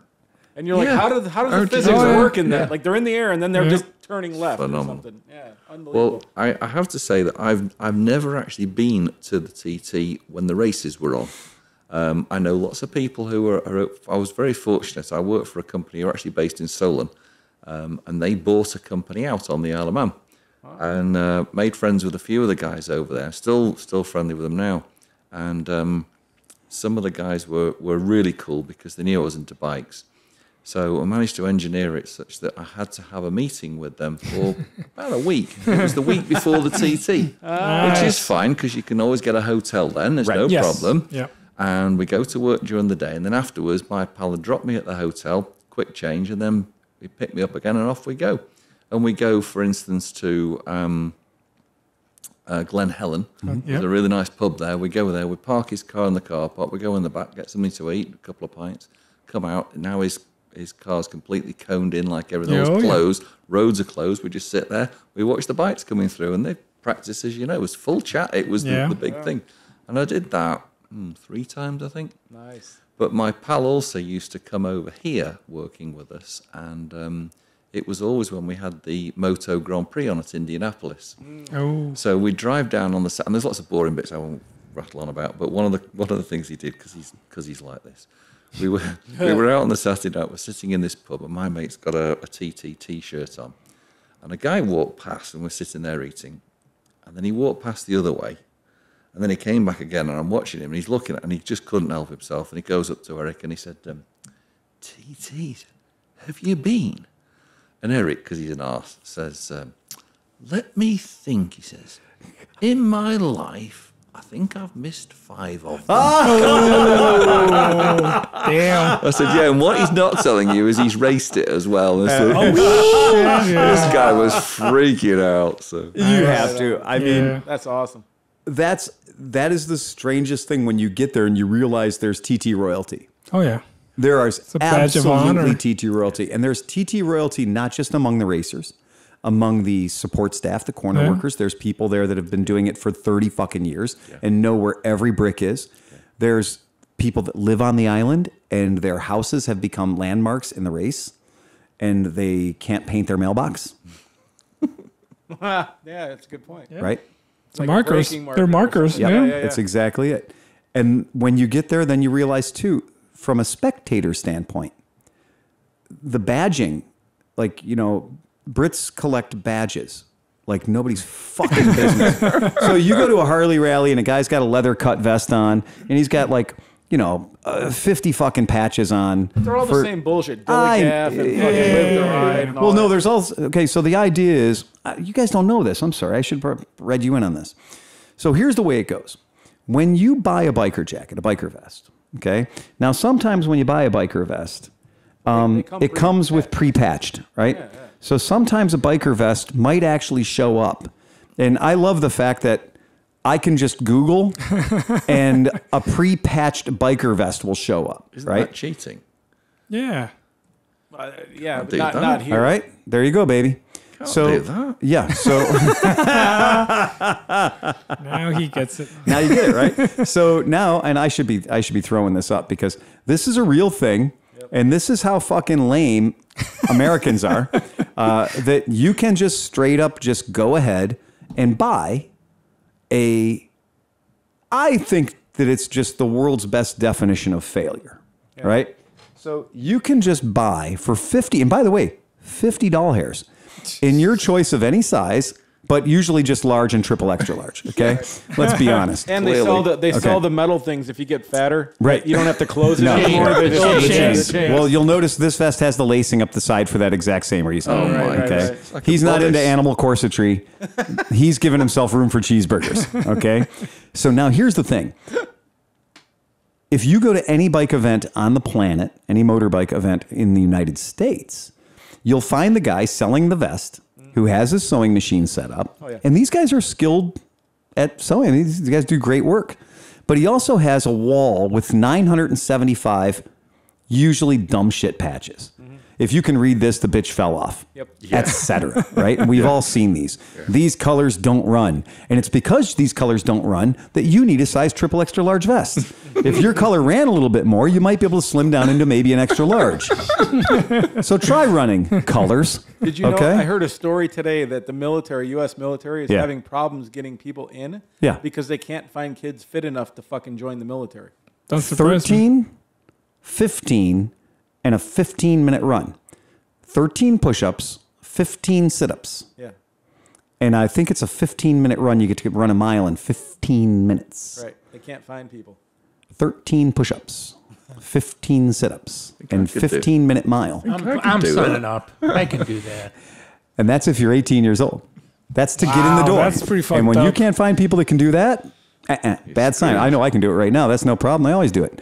So, and Seeing the patches and all that kind of stuff reminds me. One of the cool things. I'm not much of a motorcyclist. I don't have much history behind me. But one of the nice things was when I was telling you about when I famously bought my midlife crisis motorcycle. Or whatever, some of the lads from the local Triumph dealer used to organise a run from where we were. It was about 40 miles into the west end of London, and on a Tuesday night, on like the third Tuesday of the month or whatever, it was Triumph night at the Ace Cafe. So we used to ride into the Ace. That was pretty cool. So, Fuck Yeah. so I got a couple of Ace Cafe patches on my denim jacket that I did actually buy. That you at actually the got. Ace Cafe. I kind of figure you were I actually there, earned too. them. Yep. Yeah. I bet you about 9 out of 10 people that have them here have never been to the Ace. well, and don't we even had know what the it Ace is. Cafe in Chicago as well that did a really good job. Larry Fletcher had his Ace Cafe that had British motorbikes all hanging about, and it was Okay. in Chicago, in downtown Chicago proper. Right. And Larry did a beautiful job at his version of an Ace Cafe. Yeah. And it was wonderful. It was really good for people that couldn't make the pilgrimage to go to the Ace Cafe, which has now had a whole rebirth. So it's it's definitely turned a corner. So the badges, what they call pins, They right? show that patch right. Which one? There's the Ohio. There's an Ohio flag right in the middle of that one. There's a whole bunch of Ohio-related state. stuff, right? But the British, and when you go to the Isle of Man, you're going to find these guys that have these pin collections, right? There's one guy that's really famous that has Yeah. like from top They to bottom, like they go like from his 40 shoulders yeah. all the way down because you get a little rocker. You get a little metal rocker that you clip onto the previous year's pin, and so you get a little chain, like they look like tank tracks. And they go down, and it's hilarious when you go there. We're talking about royalty among the spectators. Oh, yeah. People stop that guy to Take get pictures pictures. with him Yes. and his cut, his denim jacket Yeah. that has never been laundered ever. Yeah. Yeah. Could stand itself up in the corner. He may die, the jacket will live on. But it is very funny that Oscar and I found out that the pin collecting at the Isle of Man is fucking off the charts. And Oscar, the thrift shops, like going yeah. Oh, geez. he figured out going into the one, like antiques in, Yeah. in Douglas, antique stores. Yeah. and just buying. and we old went in there, stuff we're that like, they had. there's swag from TTs 25 fucking years ago that is so cool. And you're Right. like, you're buying it at knockdown prices. It's so fun. Fantastic. Oh, it's Yeah. really fun. It was really cool. And because it is such a big thing there, it's not just cats with no tails. It's a whole thing, it's all motorbikes. So, but it was great. And we had a really enriching experience, even though there wasn't as much motorbike racing as that we wanted to see. Right. We were forced to learn about the island. The Peel Museum. The Peel Museum and all. Yeah, it was fucking really cool. And so that's one of the things for people who haven't been to the Isle of Man, that it's hard to tell them that even if you happen to get rained out, there's a shit ton of cool stuff to do. Yeah, but there it's is. all car and motorcycle related, because anything that can go fast goes there. Yep. Jeremy Clarkson owned a lighthouse there on no small piece of property because it's a tax shelter. Yep. And you can also drive as fast as you fucking want to drive because it's an unrestricted isle. Cal Crutchlow lives there as well. Exactly. Yeah. In fact, Cal Crutchlow goes training with Mark Cavendish, the Tour de France rider. How fucking cool is that? This is kind of that thing. And there's something strange about the Isle of Man. And it's very hard to put your finger on it. But it's not this. It's not the I bought my credentials. So the trick is, when you buy these vests, you would buy the vest and you would have all the stupid patches on it. You'd start with all the stupid patches on it, and then when you would go to actual real events that had patches, you would then I'll swap them out. swap them out. And so your ratio of dumb shit patches to authentic patches will change so that you never have to go out there wearing, shame of all shames, a naked vest. Right, but I like when you go and you look at the pre-made ones. Yeah. They have them laid out too, so you can have like the I'm a bad boy Yes. thing, but then Yes. you also have the Jesus Rider Yes. ones that are are all nice patches. So they have it all segregated for you. Again. Figure it all out. Like I said, I've been to Disney and I've seen people at Disney wearing these exact vests, and they make Goofy. Oh yeah, Goofy's got a gang. yeah. And they make Goofy vests, like patches that are all, Cholo style, Yeah. but they're Disney Disney characters. themes. Yeah, so it's a funny thing. Look into that if you want a super deep dive into a subculture. The street gangs of Disney is a pretty fun thing to look into. If you think you're down a rabbit hole, you've not seen the bottom of the fucking rabbit hole. There's more down there. So that's kind of fun. Some of my most abiding memories of the Isle of Man actually come from the Wednesday, which was the rest day. There was no racing on the There's Wednesday no racing for on whatever Wednesday. reason. Yeah. And we used to go out on a training ride or whatever, like we need the miles. And every year something stupid. Like one time I'm going down a really long, fast descent, and a cat ran out from a bank on the left-hand side and just ran between the two wheels of my bicycle. I think that's how the Manx cat lost its tail. But I thought All cats were born without tails after that. I thought it was coming down. I don't know how I missed it. But one of the things that we did was one of my pals, Alan. He bless him, Alan. He was pretty broke really, but he worked in a cycle shop in the middle of Manchester. And he turned up and he got the very best Belgian tracksuit and the matching hat and whatever. And our coach used to always stay in the hotel just round the corner, and he was adamant his riders, when they weren't racing, always had to have long sleeves on because sun is going to sap your muscles and it'll screw you up, whatever. And you always had to have a hat on. So Harold would be sitting there watching everyone going past. And if one of Harold's riders went past without a hat on, he was in dead trouble. So we went out one day and we decided, our pal had worked it out that we could get the little train. There's a little steam train and it goes all the way down to the south end of the island. And we put our bikes on there and then we get off, we'd ride back and we'd have a bit of a run. So we're bobbing along and Alan's there in his smart Belgian kit that he's saved for months to buy. And he sticks his head out the window looking behind the train, and a bush went and smacked his hat off. And he pulled his head back and he's looking really pissed off and shocked. And Pete says to him, "Where's your hat, son?" "In a bush, H." "No good in a bush, son. Get it on your head." And Alan was nearly in tears, and I was like crying, laughing. But this poor bastard, you know how important it was to him, So we get there and we get the bikes out and we carry on and we're on the way back. And then Pete suddenly goes, we rode under a railway bridge, and Pete suddenly goes, "Hold on, lads." And he stopped and scampered up a bank, and we ran after him. And there's the railway track. Look just back down the track, and there was Alan's hat sitting at the side. So he got it back. Fantastic. Sorry, that was an obscure story, That's but I thought it was cool. So Yeah, me too. I've been to Sturgis, South Dakota a few times. I've been on the ride. I've been there for Bike Week. I've been there not during Bike Week. So the roads are fantastic. Not going to lie. They're epic. They're magical.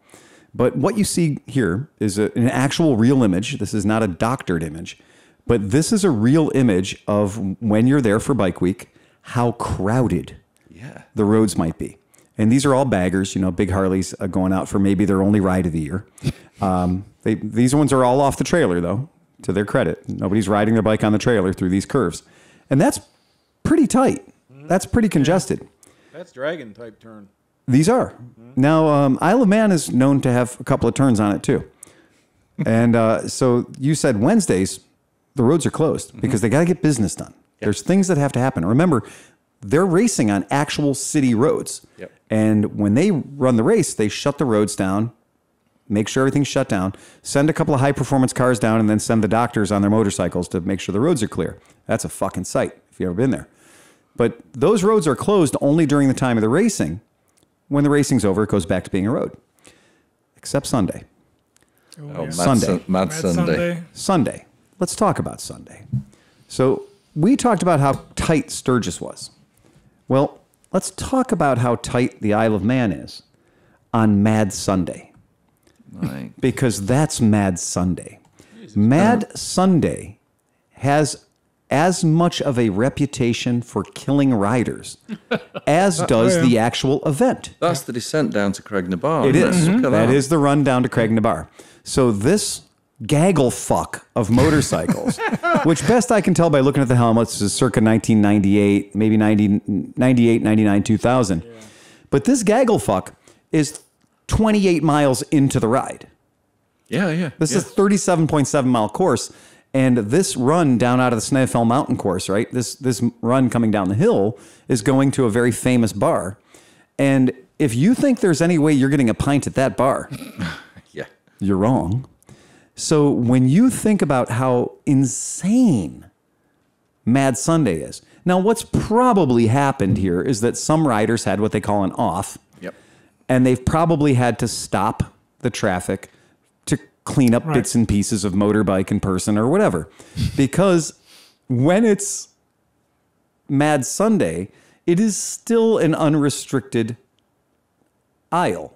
And it's still one direction. Yep. It's still a one way on the mountain. So these people get off their multistrada. I mean, let's be honest. It's not going to be a Harley bagger. It's probably going to be a multistrada or something like that. And yeah, they're going 130, 140, 150 miles per hour. And that's not happening at Sturgis, or it's not supposed to be happening at Sturgis. But that's what Mad Sunday is. What Harley can go 150 miles? Well, that's the point, right? Well, when we were there, they didn't have a Mad Sunday. No. Because it stopped raining on Sunday for 11 seconds. So they ran 14 practices. So they said there won't be a Mad Sunday. And you saw the general opinion of all the people that just brought their leathers with the knee pucks and everything else. Just waiting for Mad Sunday. So they could ride. Yeah. All of the Ricky Rocket types. And Isle of Man is different. Everybody at the Isle of Man is all the gear all the time with pride, right? You don't ever question if somebody's a biker at Isle of Man. It's just that thing. It's like, yeah, I'm a fucking biker. I'm going to carry this helmet around for 2 fucking weeks to make sure you understand that I'm not riding the bus, you know? And it is that place where you think that when you go to your job, when you think that you're driving, you know, to your kid's soccer practice or whatever, that you're like, oh, you know, I'm a motorcycle rider and that makes me different. You want to blend in, you want to fucking disappear, go to the Isle of Man. It's almost impossible for you to find your friend. If you like, look at that giant fucking mess of people on motorcycles. That's what happens when you stop Mad Sunday, when you make a pause of Mad Sunday. Incredible. It's crazy to me. Like, the whole thing is bonkers. We didn't get a Mad Sunday. Like, we did not have the privilege of having a Mad Sunday because our Mad Sunday was canceled due to practice, right? So, and all the restaurants that try to put your gear or anything anywhere. Yeah. Everything's fucking packed. You can't barely put it on the floor. Yeah, you generally, you know, in the States, you come in somewhere and you're like, I've got to have a place for my helmet and my jacket. And in Isle of Man, people are like, are you fucking new? Are you new? You brought your helmet and your jacket in here? What the fuck is wrong with you? You leave it on your bike. Like, don't show up in here. You need a table for 6 and 6 more chairs for your helmets and jackets. They have a term for that. They call them Yanks. And lock it up on your bike. Lock it. No, shh. You know, that's the other thing. Yeah. In America, at motorcycle events, the gear is sacred, right? If we're at an event and there's 900 motorcycles at the event, You're good. you leave your helmet, your fucking $900 Schuberth helmet, jauntily displayed on your left mirror. Your Bellstaff jacket is draped ever so attractively across your gas tank to prevent the reflections off your windshield from burning holes in it if you ride a Ducati. And you come back and your jacket will be there and your lid will be there. It might be in a better position than when you left it. Somebody might say like, oh, we checked you up. Yeah, you're good. Yeah, right. Yeah, that's real. Or there might be a note saying cool bike. In the UK, every motorcycle two-wheeled event I've ever done in the UK, people are straight up checking you constantly. Like, hey, whoa, you got to lock that up. Well, no, I did. I locked my motorcycle. I locked my helmet to my bike. That's good. And I ran a cable lock through my jacket, and I put the front wheel disc lock to my motorcycle. No, you got to lock that up. Like, you got to lock the motorcycle to an immovable object. They're so careful about getting their bikes stolen there. It is such a daily event that when you're traveling with anybody there, they will check you constantly. And at no point on my trip did I ever not have a cable lock, a disc lock. Like, I was carrying 20 pounds of locking mechanisms just to go ride a motorcycle around London or ride a motorcycle around Germany.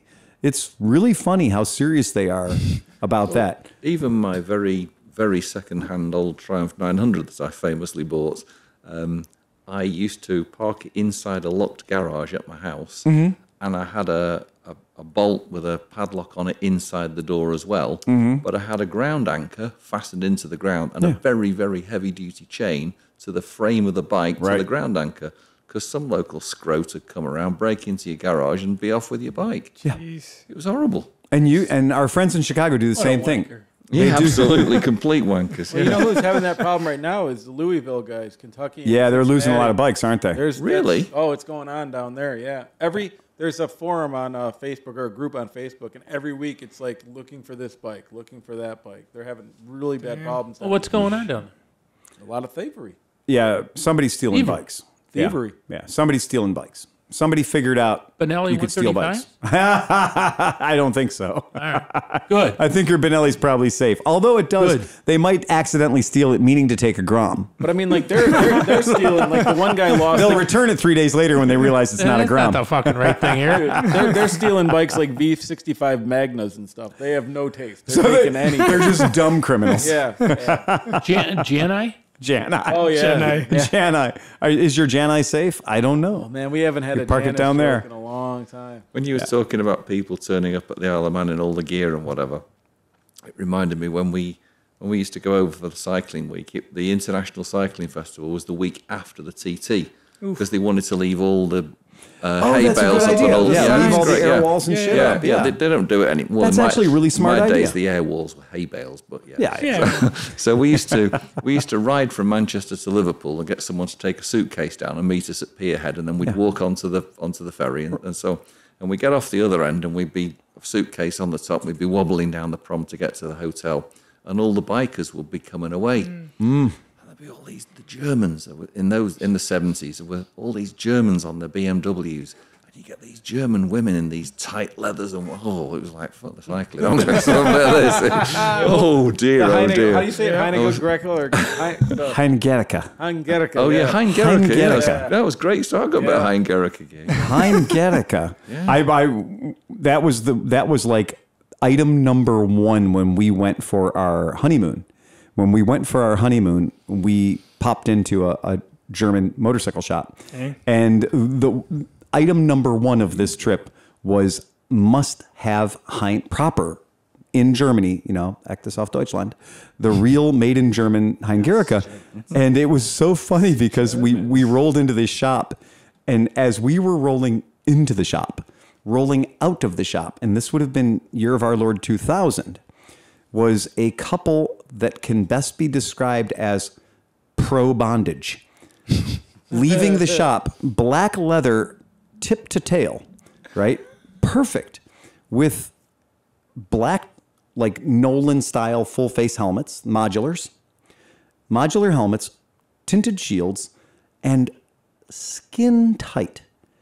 Just smuggling plums, both of them. And they come out of this shop and they looked exquisite, except for the fact that she was probably 63. He was probably 70. Dang. And the thing is, when they first came out and they're walking towards you, you're just like, look at these two. They look like a 1980s rock video. Like they're getting on a K100 RS. They are clearly living 1981. These leathers were probably hewn for them in 1981. They were probably taking them in to have them let out a bit, right, to the shop. Because the shop we went into is a shop that only does leather. Like that's their thing. They are a motorcycle shop. That's all they do is leather. And when they got out and when they both walked out, my wife looked at me and she went, "That's not what you're talking about, is it?" And I was like, "I am now." Clearly, we're talking about that. We need to talk about that. Is there any chance we can pull that off? Because we were going in to get touring jackets. We were going in to get touring trousers, touring jackets. We were going to get stadium length proper touring gear. It was $2,000. We all knew what it was. We all knew what it looked like. But that was fucking cool. And that was touring gear circa 1981. And I thought that was much cooler. This was the shit. When I was a kid growing up, this was just, you knew. That was like, and the coolest look you could have in the world, and I mean in the world, was if you had this set of racing leathers or any other one similar to it. But if you had this set of leathers and you weren't wearing the jacket, but you just had the pants on, and then you had like a Motorhead t-shirt, preferably the sleeves had already been ejected. Yeah. That to me was just like, I was like, that's the look I want right there. That was exactly what I thought was the coolest look ever. Late 80s, early 90s, I was in my sport bike, early sport bike. And I remember... Colors were a lot brighter than Sleepy. I know, but on top of that, though, but if your leathers... Sleepy suit. Oh, definitely. I was a Kawasaki guy, so yeah. But like if your leathers blended into the bike. Mm-hmm. So like if you had a ZX7 with the green and the purple, or even like the GSXR, if like your arms looked like the stripes would match the bike and everything was perfect. Yeah, they could just lacquer you to the bike. Yeah, it just looked like a head floating above the motorcycle. That was, you were the man. So when I was ratting about on my Honda CB200 and looking covetously at people who had proper bikes, there was a guy that used to come in the pub and he had this one-piece black leather suit and whatever, and his Suzuki GT 750, the kettle.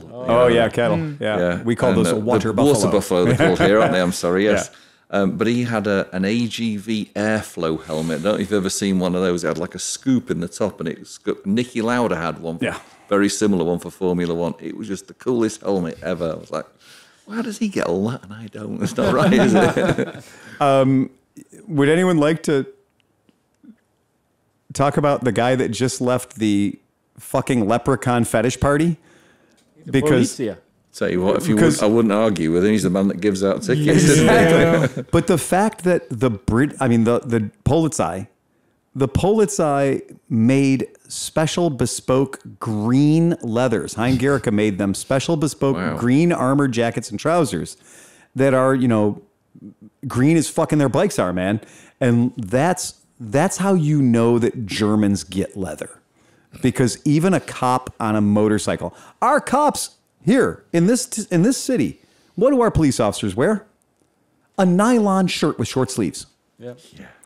A nylon shirt with short sleeves. So did Ponch and You know what they wear? Yep. Nylon trousers. No armor.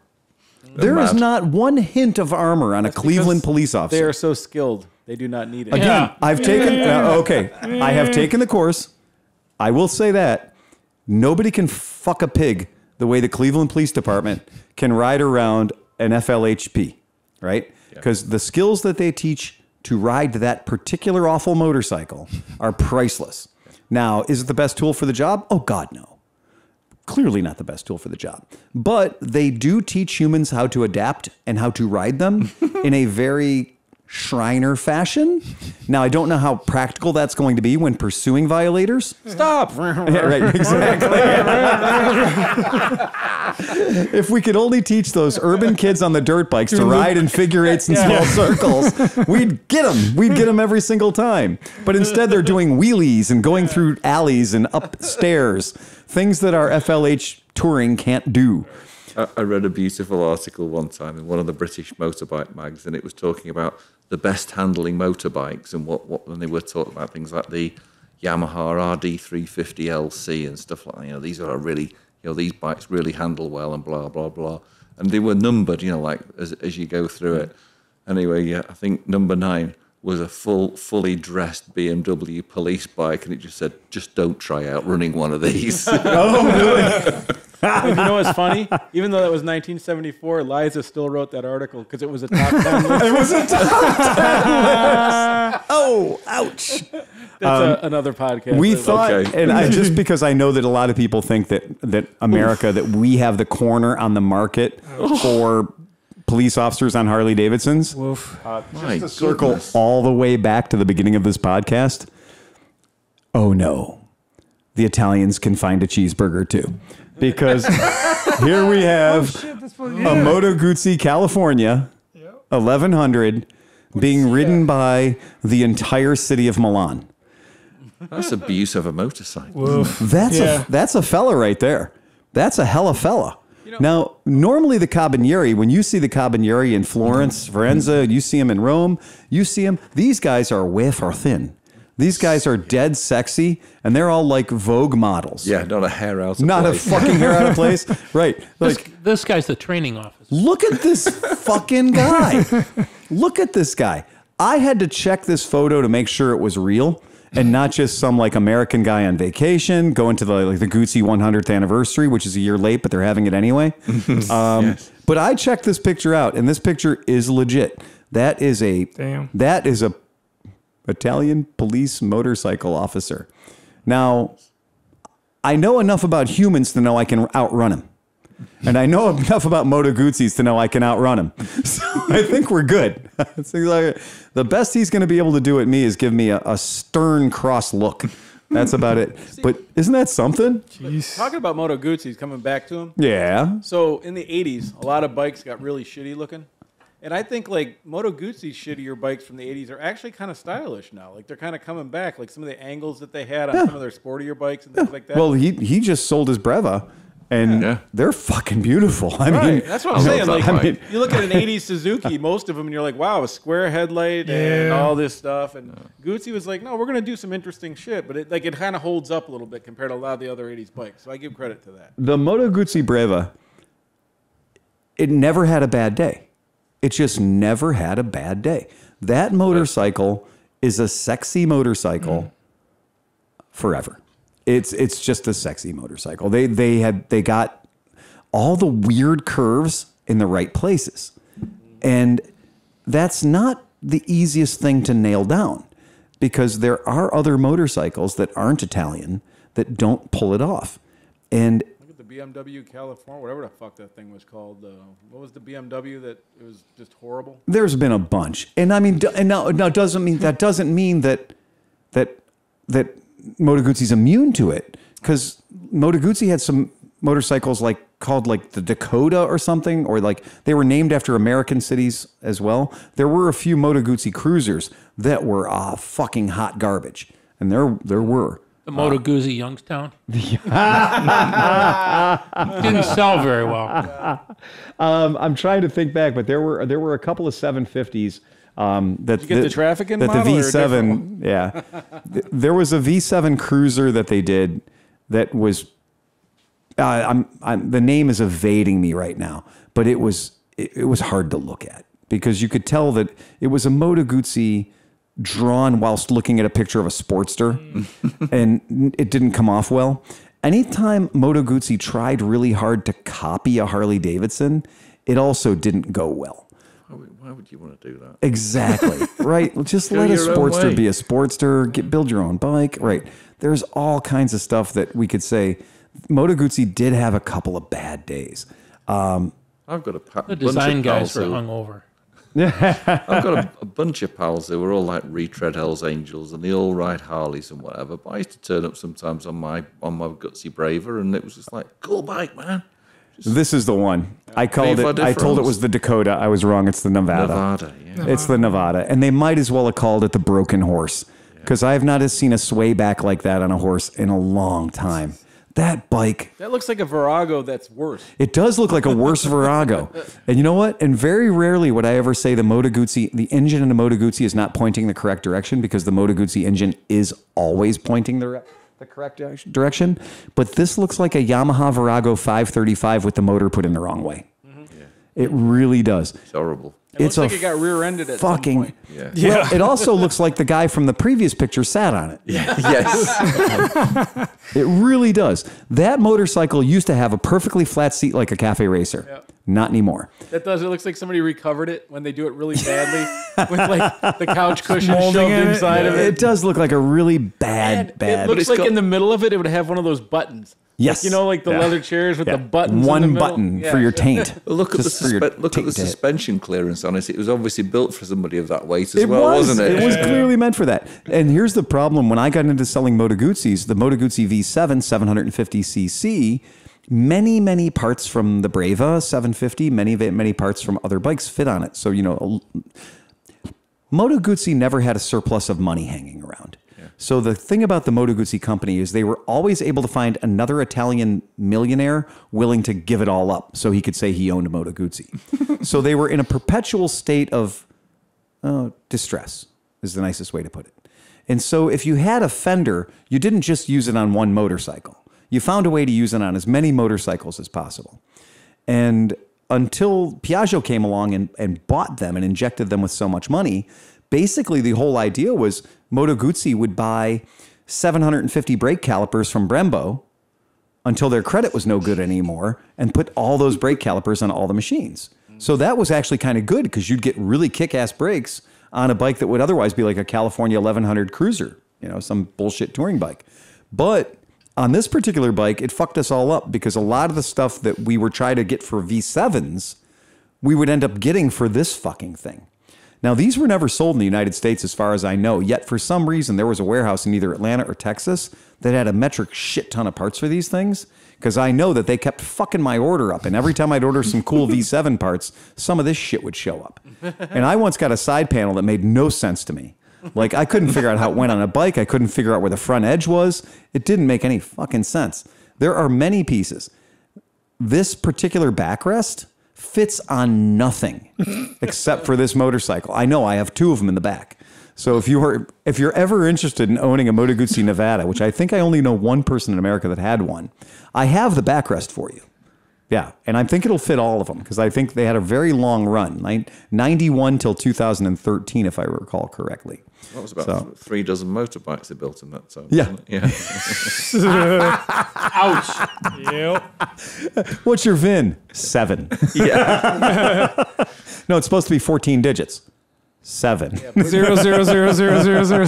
It's 007, license to kill. Oh, there you go. Yep. So that's about that. Anybody got anything else?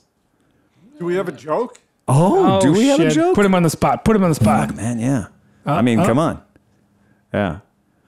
I told a really bad joke last week because there was no joke. So I just said, what do you call a fish with no eyes? I got one. You ready? There you go. And John laughed. John thought it was funny. And I didn't. I didn't think it was funny. I just threw it out because I was lost. I didn't have anything else to do. So a girl goes into the church on Sunday, and she goes to confessional. She says, "Father, I have to talk to you." He said, "Yes, my darling, what's the problem?" She goes, "I think I'm pregnant." He said, "My darling, you're only 18 years old. You have your whole life in front of you. What makes you think this?" She goes, "Well, I missed my period, and I think I'm pregnant." He goes, "Well, how did this happen?" She goes, I think it might be the second coming." And he said, "Really? Why would you say that? That seems so, like, what would give you the idea that you're going to be involved in the second coming?" She goes, "Well, it had to be because I swallowed the first one." Didn't. Did you ever have a joke you could see from a block and a half away? That one was wearing safety orange. I was working on it, man. So these two guys are carpooling home from work one day, and the driver looks around and suddenly points at two dogs having sex on someone's front lawn. "Look," he shouts, "look what those two dogs are doing. Aren't they fighting?" The passenger replies, "No, they're having sex. Don't tell me you've never seen it done doggy style." The driver embarrassingly admits that no, he never has.